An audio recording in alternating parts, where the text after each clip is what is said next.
नमस्कार दोस्तों, welcome to DSC। आज पढ़ते हैं क्लास 9th की मैथ पहला चैप्टर आपका प्रश्नावली 1.2, जिसमें आपका दिया गया है। पहला सवाल है आपका, नीचे दिए गए कथन सत्य या असत्य हैं, कारण के साथ अपने उत्तर दीजिए। पहला सवाल आपका दिया है कि संख्या रेखा पर स्थित प्रत्येक बिंदु एक परिमेय संख्या को निरूपित करता है। केवल परिमेय संख्या, तो ये कथन आपका असत्य हो जाएगा, क्योंकि उस संख्या रेखा पर आपका परिमेय संख्या और अपरिमेय संख्या दोनों संख्याओं को निरूपित करता है। तो पहला कथन आपका असत्य हो जाएगा। दूसरा कथन दिया है, संख्या रेखा पर ऐसी संख्याएं भी होती हैं जिन्हें P/Q के रूप में या P, Q पूर्णांक हैं, जहां पर Q नॉट इक्वल टू 0 के रूप में नहीं लिखा जा सकता है। तो ये कथन आपका सत्य है, क्योंकि ऐसी संख्या उसमें प्रदर्शित होती हैं जो आपकी परिमेय और अपरिमेय दोनों होती हैं, और जिसमें नॉट इक्वल टू 0 नहीं लिखा जा सकता है। मतलब जो आपकी अपरिमेय संख्या होती हैं उन्हें हम P/Q के रूप में नहीं लिख सकते हैं, तो वो संख्याएं भी उस पर प्रदर्शित होती हैं, और जिन्हें लिखा जा सकता है वो संख्याएं भी प्रदर्शित होती हैं। तो ये कथन आपका दूसरा सत्य हो जाएगा। तीसरा कथन दिया है, प्रत्येक वास्तविक संख्या या तो परिमेय संख्या होती है या अपरिमेय संख्या होती है। तो ये कथन भी आपका सही है, क्योंकि वास्तविक संख्याएं आपकी दो ही प्रकार की होती हैं, या तो वो परिमेय होती हैं या अपरिमेय होती हैं। तो जब दोनों की बात कर रहा है कि प्रत्येक वास्तविक संख्या या तो परिमेय होती है या अपरिमेय होती है, तो ये कथन आपका सत्य हो जाएगा। चौथा कथन दिया है आपका कि अपरिमेय संख्याओं को संख्या रेखा पर बिंदुओं द्वारा प्रदर्शित नहीं किया जा सकता है। गलत है।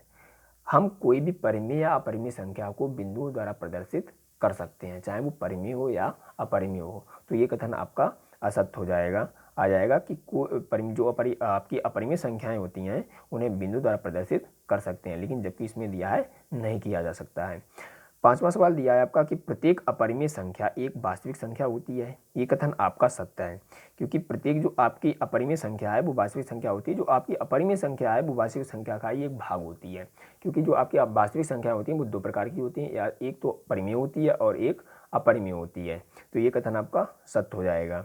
छठा नंबर दिया है आपका कि संख्या रेखा पर प्रत्येक बिंदु √m के रूप का होता है, जहां m एक प्राकृतिक संख्या है।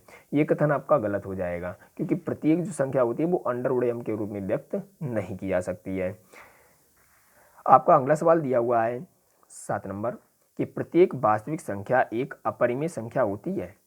प्रत्येक वास्तविक संख्या एक अपरिमेय संख्या होती है? नहीं, क्योंकि अपरिमेय संख्या जो होती है वो वास्तविक संख्या का भाग होती है।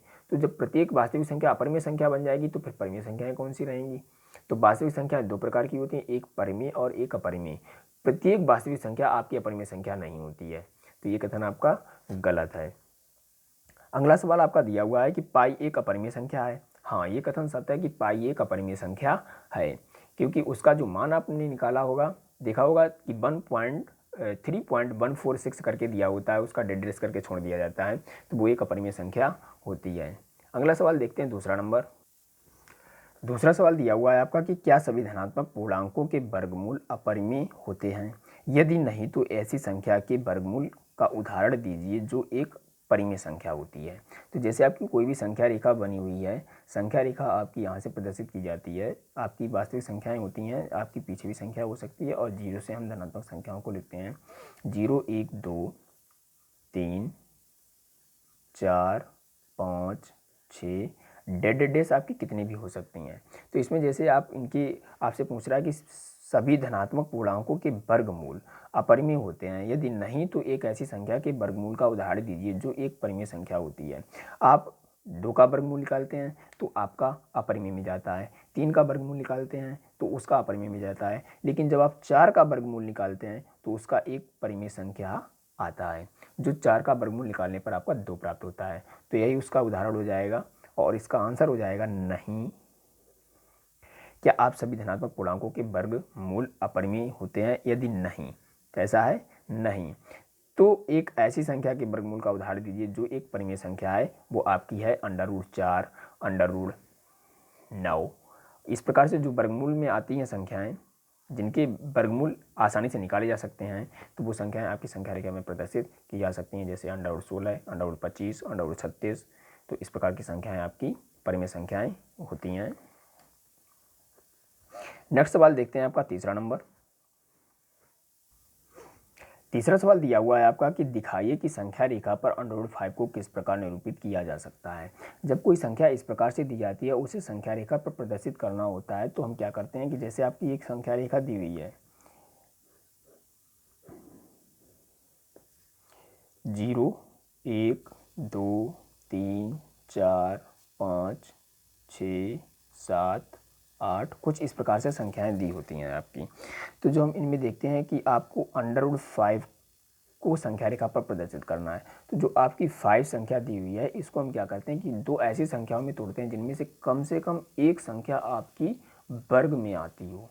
तो इसे हम तोड़ सकते हैं 4 + के 1 के रूप में तोड़ सकते हैं।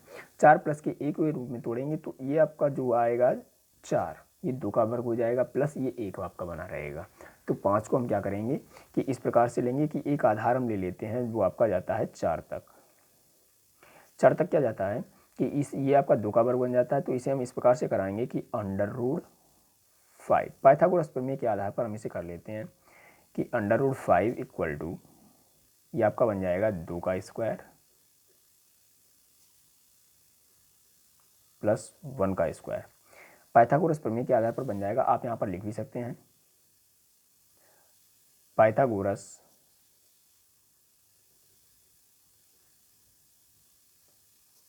प्रमेय से। तो आपका बन जाएगा √5 का होल स्क्वायर आपका 5 आ जाएगा प्लस 4 को हम लिख सकते हैं 2 का वर्ग और प्लस के 1 को हम 1 का स्क्वायर लिख सकते हैं। तो ये आपका बन जाता है कर्ण का स्क्वायर बराबर आधार का स्क्वायर और प्लस की लंब का स्क्वायर के रूप में बन जाएगा। आपका आ जाएगा कर्ण बराबर √5 और आपका आधार आ जाएगा 2 और आपका लंब आ जाएगा 1। तो आधार को हम ले लेते हैं 2 सेंटीमीटर तक, यहाँ तक ले लेते हैं। इसके बाद में हम 1 इकाई ऊपर ले लेते हैं, 1 इकाई ऊपर लेते हैं। जो आपका इस प्रकार से फिगर बनता है ये आपका बन जाता है O, ये A हो जाता है और ये आपका B हो जाता है। जबकि ये दूरी आपकी 2 हो जाती है और ये दूरी आपकी 1 हो जाती है। तो जो आपकी ये दूरी निकल करके आती है कर्ण वाली, ये आपकी √5 हो जाती है। आप क्या करते हैं कि OV को त्रिज्या मान करके एक चाप लगाते हैं कुछ इस प्रकार से। जो ये चाप जहाँ पर काटता है आपका वही आपका मान हो जाता है, वही दूरी आपकी हो जाती है √5 जो आपकी 3 से पहले आती है। तो ये दूरी आपकी हो जाएगी √5। इस प्रकार से हम इसे संख्या रेखा पर प्रदर्शित करते हैं। अगला सवाल आपका आएगा 4 नंबर। 4 नंबर सवाल आपका दिया हुआ है कि संख्या रेखा पर √13 का स्थान निर्धारित कीजिए। संख्या रेखा पर जो हम इसे निर्धारित कराएंगे तो इसकी संख्या अंदर वाली को ले लेते हैं 13। 13 को हम लिख सकते हैं 9 + के 4, यानी दोनों संख्याएं आपकी वर्ग में आती हैं। तो जो हम इसे वर्ग के रूप में लिखेंगे तो इसे हम लिख सकते हैं √13 का वर्ग इक्वल टू ये हो जाएगा 3 का वर्ग प्लस के 2 का वर्ग। फिर आपका उसी आधार पर आ जाएगा पाइथागोरस प्रमेय के आधार पर कि कर्ण का स्क्वायर बराबर आधार का स्क्वायर प्लस की लंब का स्क्वायर, जो आपका किस में आता है पाइथागोरस प्रमेय से। पाइथागोरस प्रमेय से तो आपका कर्ण बराबर कितना आ जाएगा, कर्ण बराबर आ जाएगा आपका √13 और आधार बराबर आ जाएगा आपका 3 और लंब बराबर आ जाएगा आपका 2। इतना आ जाएगा आपका। तो इसके आधार पर हम एक फिगर बनाएंगे। फिगर जो आपका चलता है 0 से 0 1 2 और 3, ये हमारा बन जाता है आधार और 2 इकाई हम ऊपर जाते हैं। तो 2 इकाई ऊपर जाने पर ये आपका 1 2 और 3 आ जाता है। ये आपका 2 इकाई ऊपर जाने पर ये बिंदु आपका A आ जाता है और ये बिंदु आपका B बन जाता है। 0 से जब हम इसे मिलाते हैं तो ये आपका एक समकोण त्रिभुज बन जाता है जिसकी ये दूरी आपकी 3 है और ये दूरी आपकी 2 है। तो ये दूरी आपकी आ जाती है √13। हम OB को चाप लेकर के एक चाप लगाते हैं संख्या रेखा पर कुछ इस प्रकार से कि जहाँ पर ये रेखा आपकी काटती है वो दूरी आपकी √13 कहलाती है। यही आपकी संख्या रेखा पर प्रदर्शित होती है जिसे हम बिंदु C दे देते हैं। तो जो आपकी OC दूरी है, OC दूरी बराबर आपकी आती है √13 इकाई। यही आपका आंसर हो जाता है। इसी प्रकार आपका दिया हुआ है 5वां सवाल।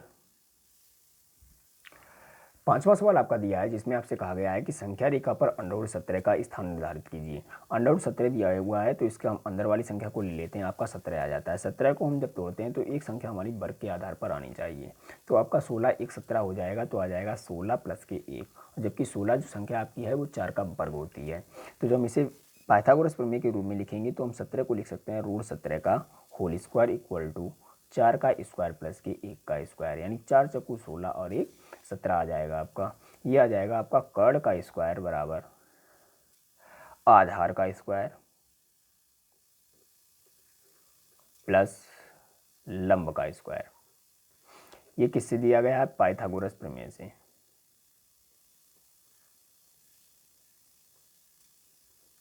तो इसमें आपका कर्ण का मान हो जाएगा, कर्ण बराबर आ जाएगा आपका √17 और आधार आपका आ जाएगा 4 और लंब आपका हो जाएगा 1 हो जाएगा।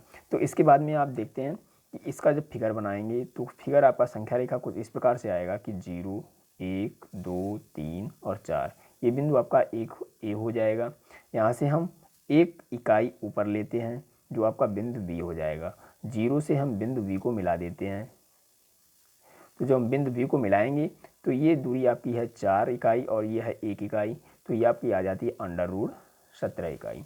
जो ए बी को हम त्रिज्या मान करके एक चाप लगाते हैं, तो जो चाप आपका जहाँ पर काटता है वही दूरी आपकी √17 हो जाती है। जो बिंदु आपकी सी पर काटती है तो आपका ये दूरी जो है वो √17 आ जाएगी। वो दूरी होगी आपकी ओ सी बराबर √17 इकाई।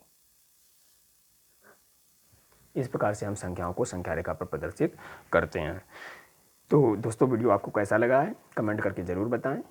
वीडियो को लाइक और शेयर करें, चैनल को सब्सक्राइब करें, जिससे कि आगे आने वाली वीडियो आपको सबसे पहले मिल सके। धन्यवाद।